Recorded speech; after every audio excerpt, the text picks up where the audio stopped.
નમસ્કાર, Gujarat opinion news ચેનલમાં હું છું આપની સાથે રોશની ઠાકોર।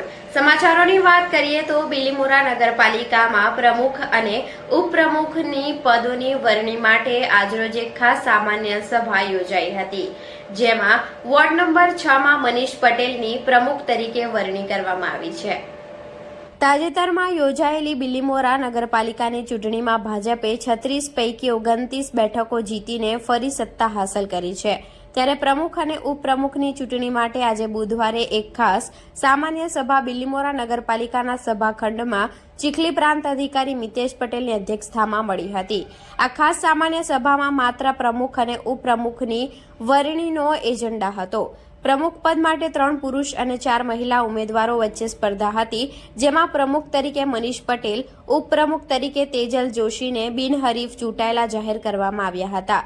જે બાદ સ્ટેન્ડિંગ ચેરમેન તરીકે પ્રજ્ઞેશ પટેલ અને શાસક પક્ષ નેતા તરીકે મનીષ નાયકની વરણી કરવામાં આવી હતી। નવનિયુક્ત પ્રમુખ મનીષ પટેલ ભાજપ પક્ષમાંથી સૌથી વધુ 1728 મતો મેળવીને વિજય બન્યા છે। તેઓ સ્વચ્છ છબી ધરાવતા યુવા નેતા છે અને ITI સુધીનો અભ્યાસ કર્યો છે। 2 ટર્મથી નગરસેવક તરીકે સેવા આપી રહ્યા છે અને અન્ય સભ્યોનું પીઠબળ પણ ધરાવે છે। બિલીમોરા નગરપાલિકા પ્રમુખ પદની જે આજે વરણી કરવામાં આવી છે, એમાં ભારતીય જનતા પાર્ટી દ્વારા જે મારા પર વિશ્વાસ મૂકવામાં આવ્યો છે, એ બદલ હું ભારતીય જનતા પાર્ટીના પ્રદેશ અધ્યક્ષ CR પાટીલ સાહેબ, નવસારી જિલ્લા પ્રમુખ ભૂરાભાઈ શાહ સાહેબ, ગણદેવીના ધારાસભ્ય શ્રી નરેશભાઈ સાહેબ અને ભારતીય જનતા પાર્ટી બિલીમોરા શહેરના નીરવભાઈ ટેલર જે મારા પર વિશ્વાસ મૂક્યો છે, એ બદલ હું સર્વનો આભાર માનું છું।